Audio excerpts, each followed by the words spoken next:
તો આપણે નીકળી ગયા છીએ ભાઈ 3 દિવસના ટૂરમાં. ગેસ ફૂલ કરીને પછી આપણે જવાનું છે એરપોર્ટ કસ્ટમરને પિકઅપ કરવા. એટલી વારમાં આવ્યો આ યોગલો વિક્રમ રિક્ષાવાળો.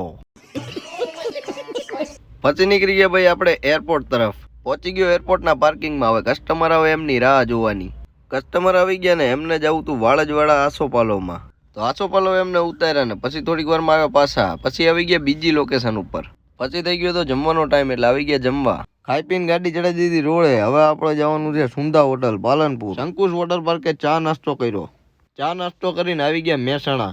પછી આવી ગયા ઊંઝા અને પહોંચી ગયા સુંદા હોટલ પાલનપુર. કાલે આપણે જવાનું છે સુંદા માતા મંદિર રાજસ્થાન. રાજસ્થાનમાં કેરેલ એલાઉડ નથી એટલે પેલા કેરેલ કાઢવું પડશે. તો મેં ફટાફટ કેરેલ કાઢી નાખ્યું ને કેરેલ કાઢીને પછી ગયો ખાવા. ખાઈ પીને પછી પાલનપુરની ફેમસ આઈસ્ક્રીમ ખાધી. કસ્ટમરને હોટલે ઉતારીને આવી ગયો હું ડ્રાઈવર રૂમમાં. આ જો ડ્રાઈવર રૂમની હાલત. કાંઈ વાંધો નહીં, એડજસ્ટ કરવું પડે. મળીએ ચલો કાલ સવારે. Good night.